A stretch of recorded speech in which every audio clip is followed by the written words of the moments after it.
Okay, it looks like it's locked. So wait one more second while I get my screen set up, and then we'll go ahead and get started. It looks like we are recording. So.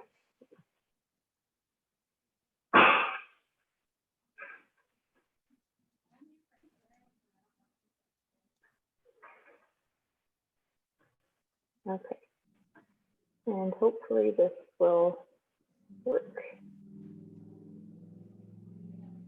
All right, are you guys all seeing the presentation? Hopefully. Yes, Jamie, we can see it. Yes. Awesome. Okay, so hopefully you're all here for the Public Library Statistics question and answer session. I'm going to go through some information just very quickly for the people that are newer, and then I want to leave as much time as possible for all of your questions, because I know this has been a really crazy year, and so we have a lot of questions about what to put in the survey and how to count. So let's see if it, there we go. So I'm Jamie. I'm the grants officer at Idaho Commission for Libraries, and I'm also taking over for Patrick as the state data coordinator. I was the state data coordinator for the state of Illinois, so I've worked with the survey before. It's changed a little bit since I did it, but not too much. So I should be able to answer all your questions, but anything I can't, I will find you an answer and get back to you. I've given you my contact information here. We are still working from home some, so if you call the phone number and I don't answer, it will leave me a voicemail that comes to my email, and I can give you a call back. So please leave a message so that I know to get back to you. All right, so let's get started. So for this year, one of the things to remember is the survey is due on January 1st. If you don't have them by then, you're going to start getting emails from me, and I hate chasing people down. So please, please, please get it in. Here is the link for the survey to log in. And for those of you that don't know your login or password, you can contact me. But if your prior director left you some information and you see something that looks like this, where it's the ID 0 something number and then a pass something number, that is your login and password for the survey. Like I said, if you don't have that, email, call me, and I can get you your information so you can get logged in. And we will look at the survey once we get through these slides so that you can see how everything looks. So just to give you a quick overview of the data submission timeline, you guys are going to fill out the survey and get it in by January 1st. And while you're doing that, and shortly after, I'm going to be looking through your surveys as they come in, and looking through, seeing if I have questions, kind of the things I know that generally pop up as problems when we submit on the federal level, and trying to get those corrections made when it's still fresh in your mind, so you don't have to be asked 3 months later, hey, why did you enter numbers this way? So after we do that, oh, sorry, it did not put things in the right order. There we go. So after we get all of our state data, I'll put it in at the federal level, and they have their own edit check process. So when they do that, come back to me, I may have to come back to you guys and say, hey, they came back with a few questions. Can you give me a little more information so I can fill it in?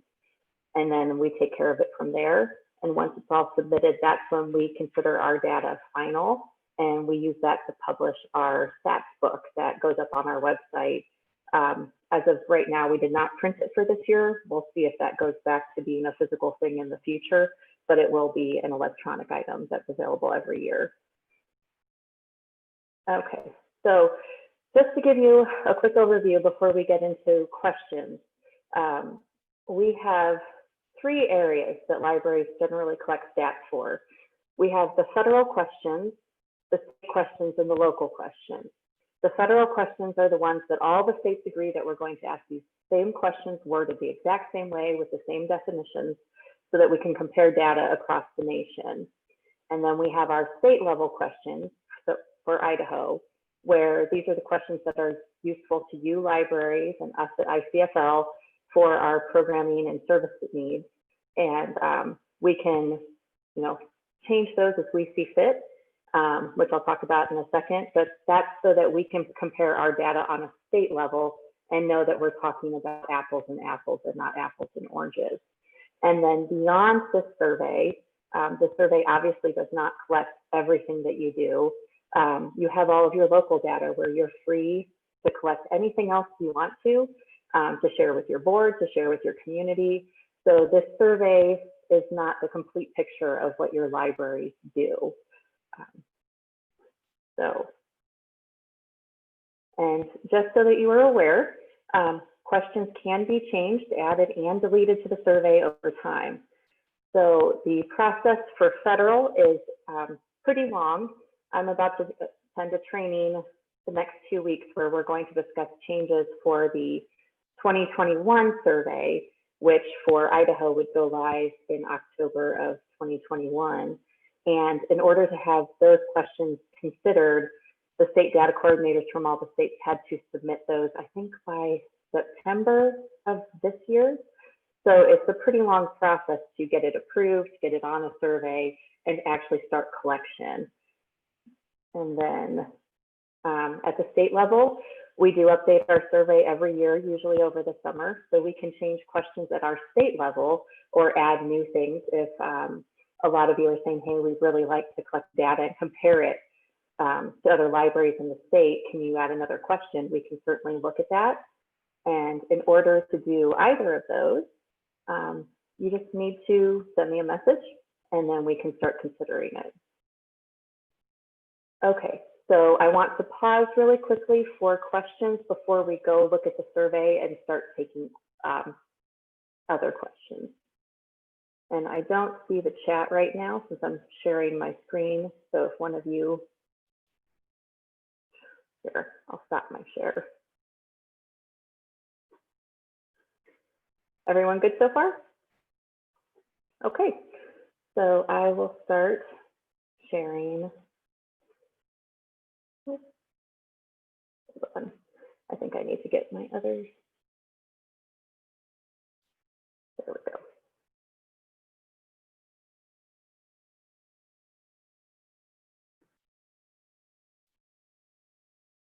Okay, so let me go back a few pages. All right, so this is the login page, and I can put this link into the chat as well, just so that you all have it as a clickable thing. Maybe. If one of the other ones of you could do that, I can't. Sorry, my Zoom skills are not what they used to be. Anyway, so this is the login page. You'll use your login information. Again, you can ask me if you don't have it. When you log in, oh, sorry, it went back to my name.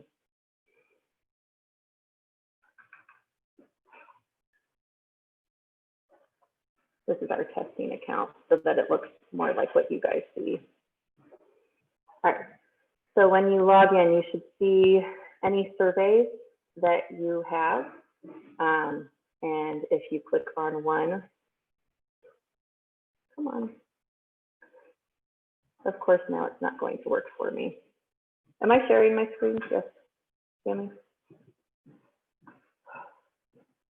Sorry, guys. You know how you always have technical difficulties once the meeting starts. Jamie, we are seeing your screen. We're seeing right now you're at the login. Yeah, it doesn't want to let me go into the survey for some reason. You know how you test it right before you do the survey and then it doesn't want to let you do it. Okay, so when you log in, you should see the login screen. It should show you the survey that you have. I'm sorry, I'm going to stop sharing for 1 second while I try to get out of this and see if I can get back to the screen I need. And then what you'll do is you'll click on the current year survey. And it should take you to a screen where you see all of the questions. Okay, so I think it just got stuck on something there. So here we go. All right, so this is our test account. So the surveys haven't actually been submitted, which is why it's showing prior years. Hopefully what you'll see is just a current year survey for the start or continue. And like I said, so this is a testing account that doesn't have a lot of data from prior years. If you click this show last year's numbers in your survey where you entered data before, you should have numbers show up on the side. So if your number for total library items last year was 30,000, you should see that right around here next to it so that you can compare the numbers. And that's kind of one of the things you can look at to see if your numbers are matching up, which this year they most likely, maybe not so much for collection numbers, but for a lot of things aren't going to match up. So when it opens, it should open on the general information page. And we've got several different sections. And as you go through, you should be able to fill in. You should be able to flag a question to go back to remind yourself to visit it later. You should be able to add notes, which is where you'll put your edit information. You can save at the bottom of each section if you need to come back in and work on it later. And when you're ready to go to the next section, you can just hit the next button and it'll move you through. And then up at the top, sorry, I'm trying to, oh, there we go. You can also move, there's the previous, next, save. You can hit submit. And when you hit that submit button, that's when a lot of edit checks are going to run. So you may get messages saying you need to leave a message because, like, typically in the past, if you had a large change in number of programs from one year to the next, it would say, hey, why is this happening? Is this accurate? Can you leave a note? This year, a lot of those edit checks have been removed because we assume that a lot of your numbers are going to be changed because of COVID, and we didn't want you to have to write it, 30 or 40 times that your numbers had changed because of that. So hopefully when you go through, you won't hit those. I did have a library tell me today there's a problem in the outlets where they hit the checkbox that their summer hours are the same as their winter hours, and the survey won't let them submit. So I'm working with Baker and Taylor to get that fixed. So hopefully that will go away soon if you're a location with outlets. But otherwise, entering the notes should be enough to clear those edit checks and submit. What happens after you submit is, like I said in the timeline earlier, I can go in, see who submitted, look through your survey, look to see if I have any questions. Generally, I send an email because it's easier for me to keep track and see the history of what I asked you for. So you'll probably get an email from me saying, hey, I have questions on these 3 things, and then I'll lay out 1, 2, 3, ask you to give me some information back. And you can call me or you can email me back. We'll get those figured out, put them in the survey, and then hopefully you won't have to hear from me again until next year. So any questions so far? Okay, so for this year, a lot of the questions I'm getting so far are about how to count a lot of things. One of the big ones is hours open and weeks open. And what you want to do whenever you have a question, the first thing to look at is the definition of the question, which if you click on one of these little question marks, hopefully this pop-up window, can you guys see that? Sometimes screen sharing doesn't pick it up. No? Let me see if I can pick that up for you.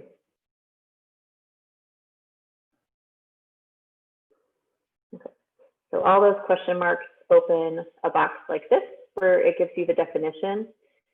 So it tells you exactly what it's looking for. And because the survey is so specific, a lot of those questions, that's exactly what they're asking for. So one of the big ones is open hours and weeks for the public. And the definition there says very specifically that the public has to be able to enter the building in order for the library to be considered open. It doesn't matter if your staff is in the building and the public's not. It doesn't matter if you're doing curbside, drive-up, delivery type services.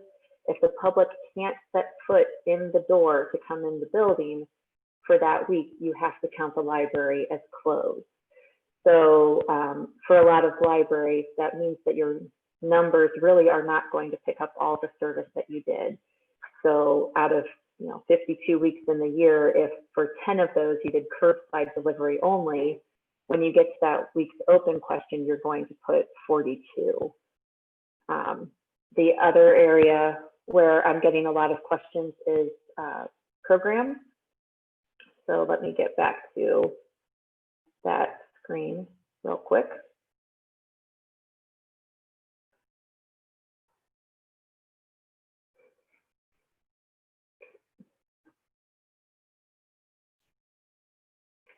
Okay, so I'm sorry, I probably did that a little too soon because I'm going to have to open up the definition for you.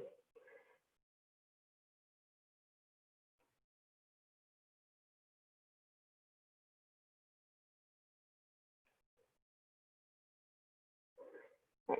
So a lot of questions are on how to count the attendance at programs. And the way these questions have been worded have always been really for live library programs. They haven't really been set up to count virtual programs. So when we look at the wording, what a lot of the state data coordinators have come up with is for this year, you're probably going to have some mixed numbers because for a portion of the 2020 count, you did have live programs. So if you had a live program, people attended in person, you're going to count that just like you always did. For when you switched to virtual, if you had a virtual program where there was a live person presenting the program, for the portion that it was live, you can count the attendance in that Zoom meeting or whatever it was. So if you have a metric where you can count, I had 43 attendees during that time, that's what you're going to count. So even though, like it's kind of hard to tell, like my kids attend story time sometimes and they're both bopping in and out of the screen. There's actually 3 of us there, but maybe they only see 1 or 2. It's hard to tell how many people. Get the best count you can for that time that it was live. And then if you play that recording for the rest of the week or the rest of the month, those attendances do not count. So it's live in person in the library, live interactive online. If it's a virtual program where it was pre-recorded, even if it was pre-recorded with a face on the screen.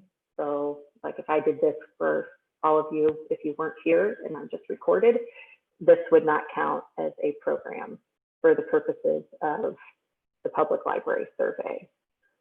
So can I answer any questions for anyone on either of those? Amy, we have a question in the chat. Pardon me. What if you allow the public in by appointment? Can you count that as being open? Yeah, so this is where it always gets funny, and every state kind of does their own take on the definition. I would say as long as you're allowing the public in and they can come in through the door, even if it is just by appointment, as long as it's a regular thing and it's not just a special case that we're only going to allow 1 person in the library today, I would count that as open because you are letting the public in, and so you are meeting that definition. Where would a take and make program fall? So that kind of falls into not a program, sadly, based on the definition. I know a lot of you guys did a lot of that this year because that's kind of what we could do.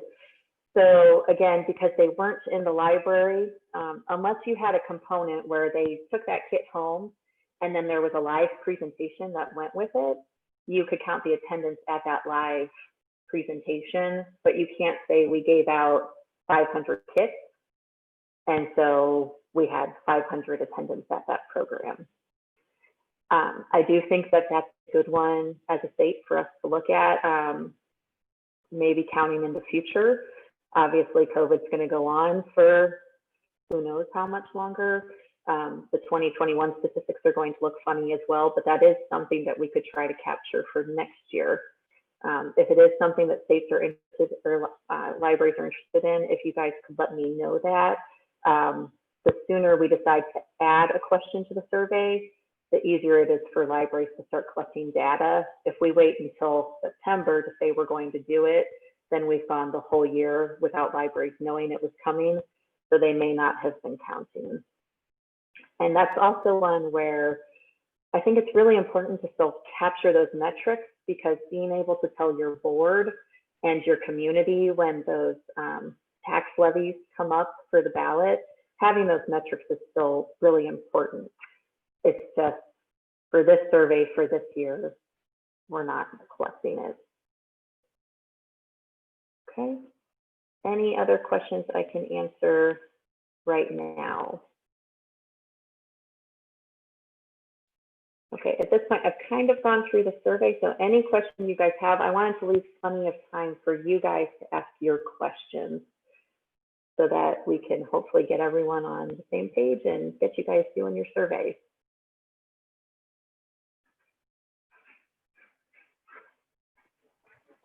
Hi. So here at the Roberts City Library, we have been closed since March. And our previous librarian is no longer here and left no information, nothing. How would you like me to submit that with no information? So again, a lot of libraries don't necessarily like this answer, but there is the option to put unknown in the boxes. Generally, the number -1 means that you don't know the data.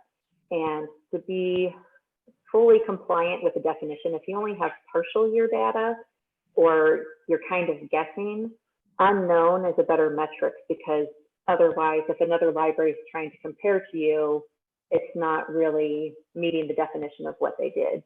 And it's actually pretty common that new directors come in and the old director didn't leave a lot of information, or it was something where maybe they just knew they had to do it and they knew where to look, and they don't leave that behind for you, so you don't know where to pull the information from. It's really better if you can just put unknown, and then moving forward into the next year, you'll know what to look for, and you can just start keeping track as the year goes to make it easier for yourself at the end.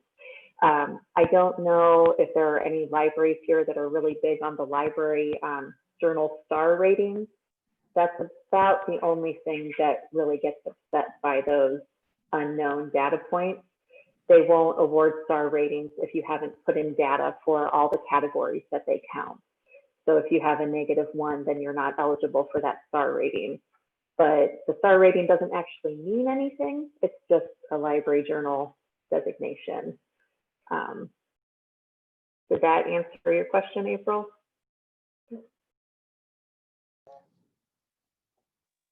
Yes, it did. Thank you so much. And yes, I did start the transitions notebook. I noticed that in the comments. Somebody mentioned it. So thank you so much. It's always helpful when you have those notes. And if you're coming in and you did not have notes, leaving them for the next person is great. Okay, so let me see. Someone says, I started with 24 patron computers, dropped to 6 in April.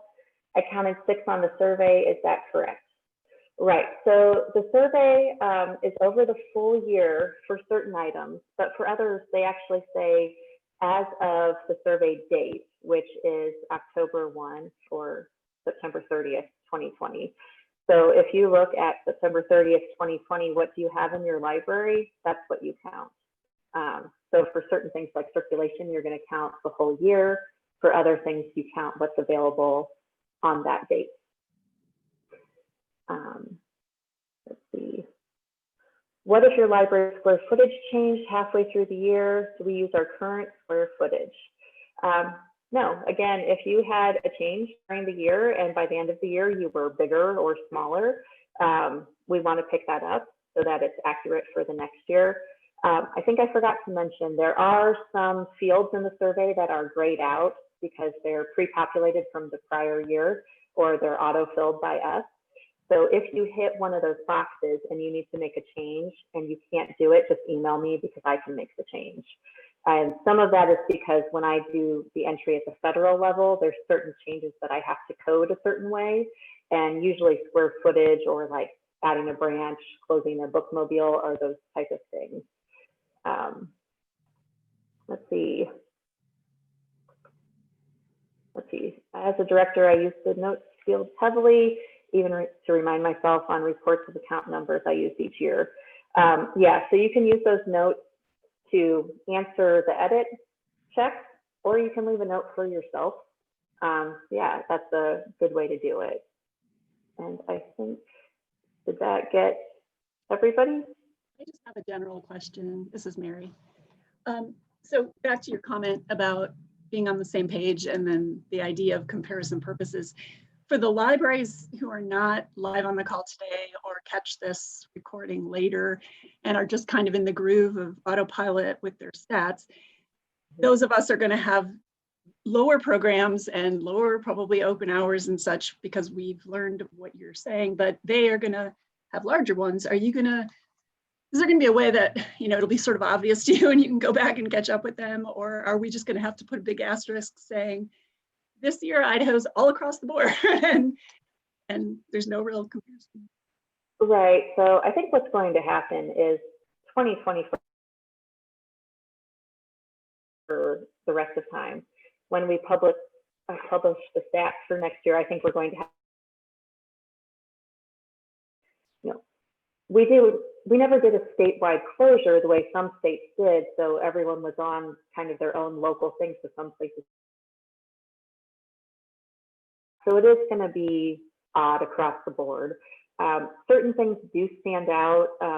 I'm probably not going to catch everything just because this is my first year doing it. If I was Patrick and I've been doing it for the last 5 years, there are probably more things that would stand out to me, like, oh, I know that can't be accurate because I know they were closed.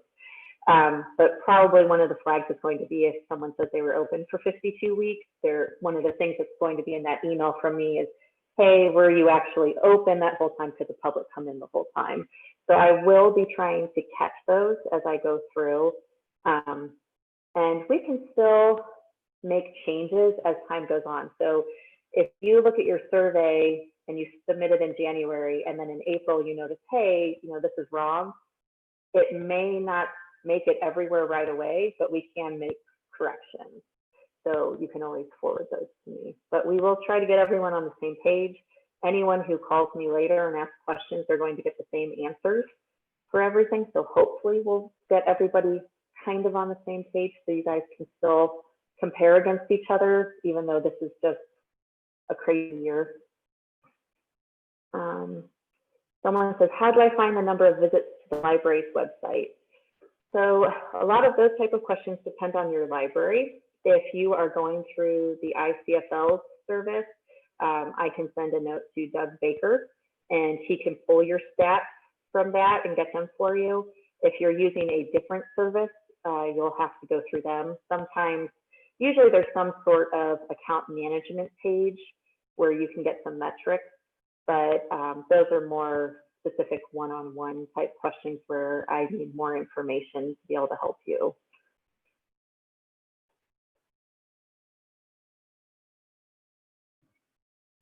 Anybody else got something?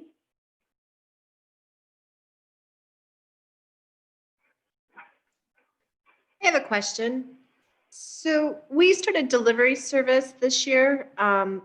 Where would those stats go? Can we fall as patrons, or would they just fall under circulation, or where did those go? So you're talking about homebound service? I mean, yes. So we delivered not just homebound, but we'll deliver to whatever address needs to whatever they submit. So yes. But they're patrons that have cards? Yes. Okay, so you wouldn't need to count them separately as patrons, and I believe that still just goes under your circulation. Hold on, I'm pulling up. So a lot of times when you guys ask me questions, what happens is I go and look at the definition. So I believe that service just goes into your circulation. So if you gave them 5 books, that would go into your circulation numbers. I don't think that we have a separate question for homebound, like how many homebound patrons did you serve? If that. It does. Thank you. Okay, let's see. Someone says, maybe I missed the explanation Why don't passive programs count? Okay, so on our survey, let me get the programs back up here, and I'll have to share the screen again.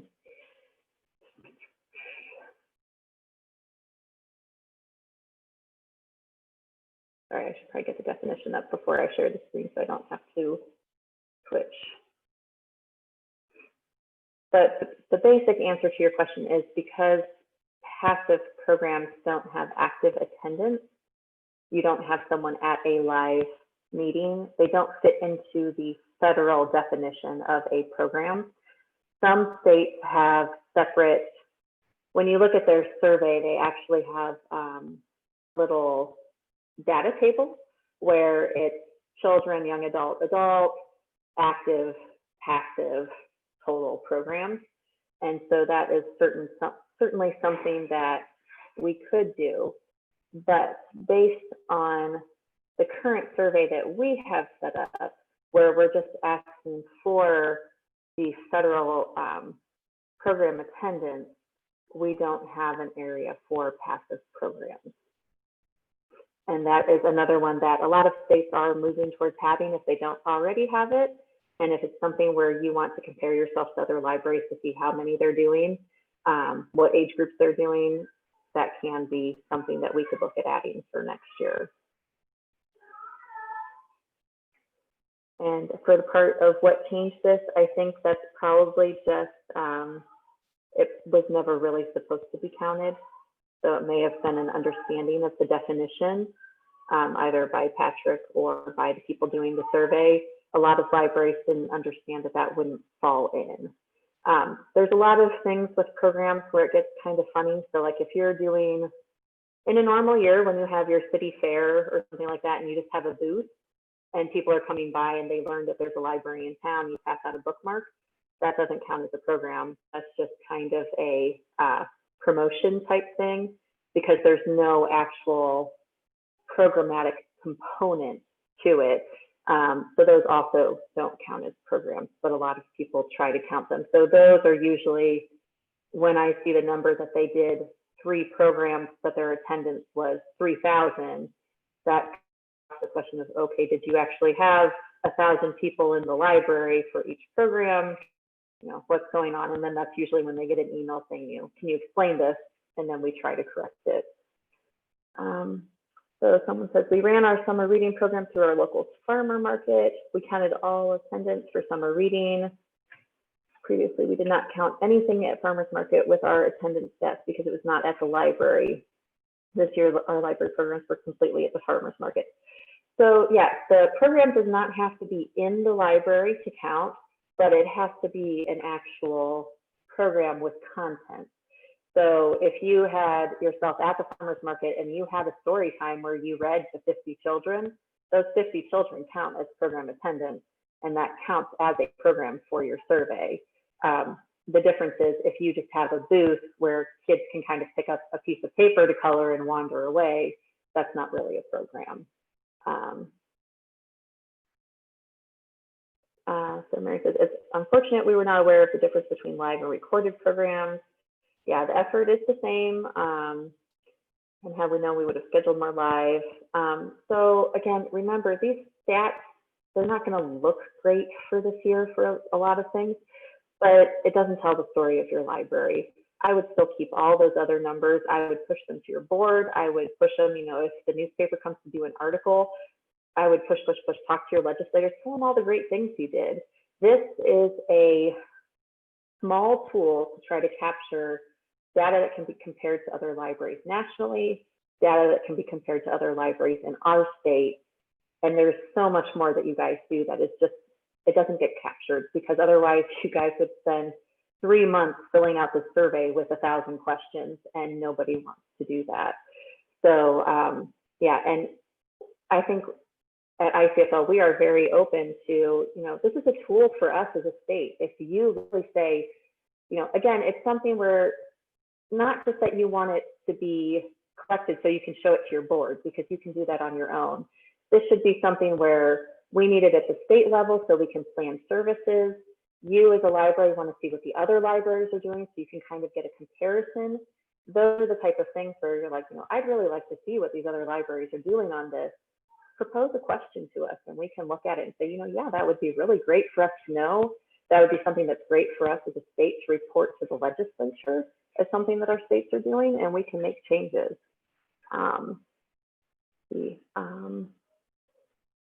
Passive programming needs to be addressed at the federal level. Yes, so I'll have to look at the question proposals again, but I think that is something that was proposed for this year to make it a federal question. And if it's not proposed this year and on the final board for votes, it's something that keeps coming up again and again. So I think eventually it will make it at the federal level. The problem, the federal level takes so long, and you have 50 states plus the territories arguing about the definition. So it takes a while to get things on there. I know I proposed a question about drive-up services when I was in Illinois, because we had a few libraries that had a drive-up window. And at the meeting, there was so much back and forth because they're like, well, do we really need this? A lot of libraries don't have drive-up windows, but that definition of patrons having to come into the library, those libraries that did have those drive-up windows weren't getting to count it, and they wanted a way to count it. It ended up getting shot down.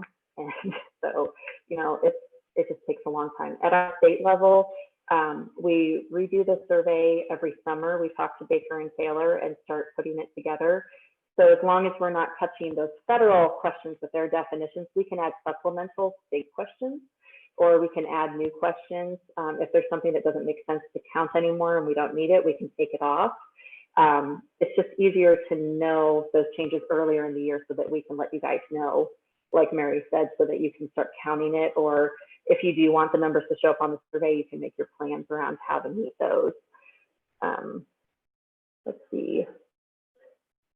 Someone says, yeah, the stats that you furnish your trustees can include a broader range of programs, of course. So yeah, you want to tell your trustees every great thing that you guys are doing. And yeah, the grab and go bags fall into that passive programming. So yeah, those won't count, sadly. But again, keep those, tell it to your board, tell it to all your local communities so that they know, and so they vote for you when you ask for money to keep your services expanding. Anybody else?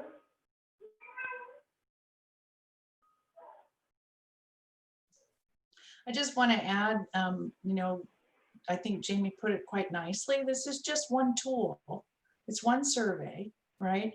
It's a small snapshot of some of the amazing things that libraries do, but it in no way encompasses all of the things. And this Idaho library community this year has been just incredible.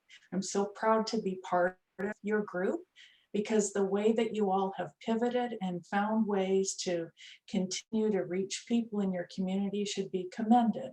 And it won't be totally reflected in this one little survey, but it will be in so many other ways. So it's just, I think, important that we remind each other to put things in perspective, and to just, keep doing the work that we do.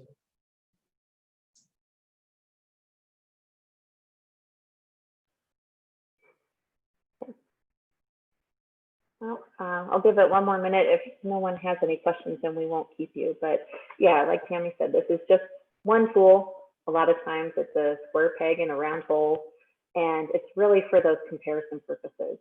So the information that the Institute of Museum and Library Services needs to guide their programs, the information that ICfL needs to guide its programs, file the reports we need to file, and then the information that you libraries want to share with each other.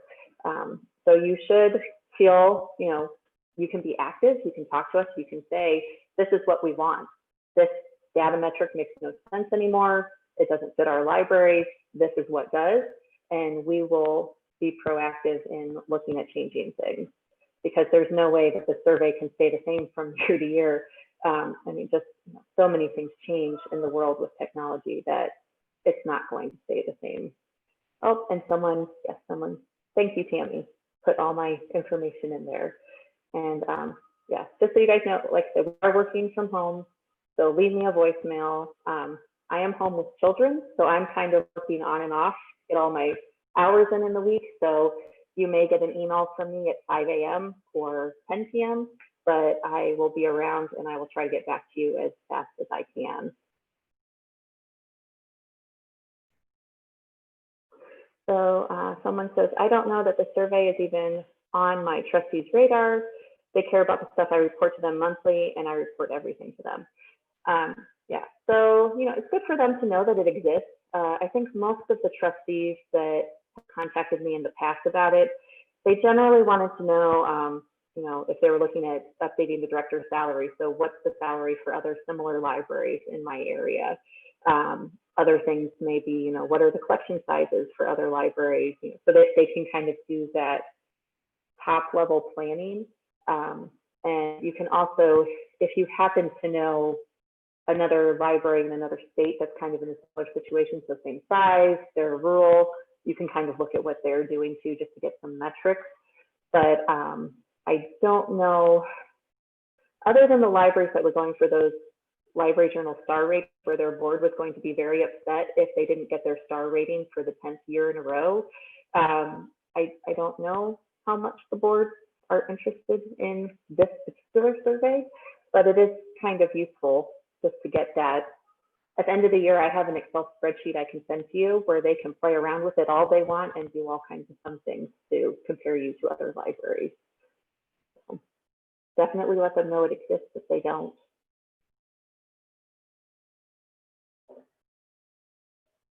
All right, any last questions?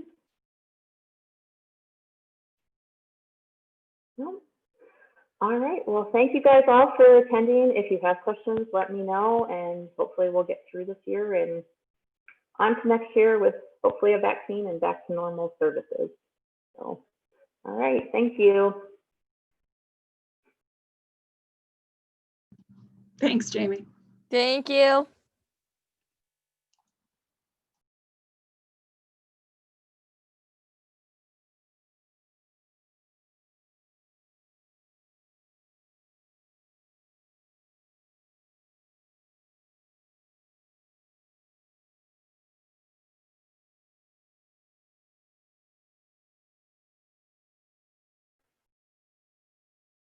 For those of you sticking around, did you have questions?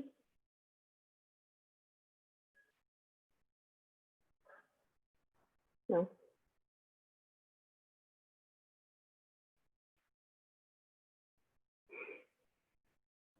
Shall we end it? All right. All right. Bye.